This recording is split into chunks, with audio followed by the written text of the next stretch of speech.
উন্নতির জন্য কি করা দরকার। পিসিবি সভাপতি নাজমুল হাসান পাপন তিনি প্রথমেই চান্ডিকা হাতুরা সিংকে বরখাস্ত করা দরকার। এতে ক্রিকেটটা অন্তত বাঁচবে। সালাউদ্দিন আহমেদকে অন্তর্বর্তীকালীন কোচ হিসেবে ওয়ার্ল্ড কাপে পাঠানো দরকার এবং টিমের ভিতরে অবশ্যই লিটন দাসকে বসিয়ে তামিম ইকবালকে আবার নিয়ে যাওয়া দরকার এবং সাইফুদ্দিন মেহেদী হাসান। Okay, let's go.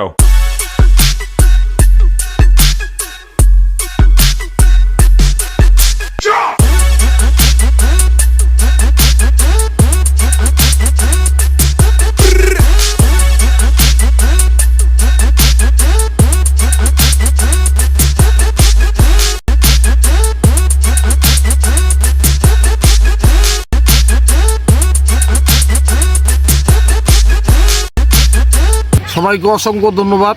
আমি সৈয়দ মোহাম্মদ ফাহাদুজ্জামান ফাহাদ এবং আমার ক্যামেরায় আছেন আডি রুদ্র। অনেক দিন ধরে বাংলাদেশ ক্রিকেট নিয়ে কথা বলা হয় না।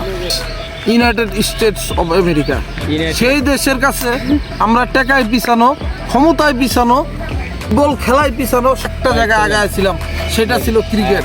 আমেরিকার মতো দেশের সাথে বাংলাদেশ প্রথম টি-20 ম্যাচ হেরে বসে। আজকে হারলে দেশের 16 কলা পূর্ণ হবে, মানে ট্রফিটা ছাড়া হবে। তো এই বাংলাদেশ নিয়ে খুব আশা নাই।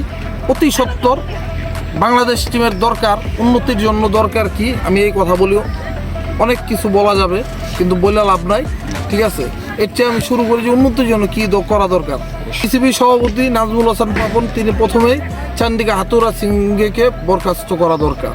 এতে ক্রিকেটটা অন্তত বাঁচবে। সালাউদ্দিন আহমেদকে অন্তর্বর্তীকালীন কোচ হিসেবে ওয়ার্ল্ড কাপে পাঠানো দরকার এবং টিমের ভিতরে অবশ্যই লিটন দাসকে বসিয়ে তামিম ইকবালকে আবার নিয়ে যাওয়া দরকার এবং সাইফুদ্দিন মেহেদী হাসান মিরাজ এদেরকেও নিয়ে যাওয়া দরকার এবং হাসান মাহমুদ সহ আফিফ সহ শেখ মেহেদী এরা যেন সবাই দেশে এবং শান্ত লিটন এরা যেন সবাই দেশে ফেরত আসে।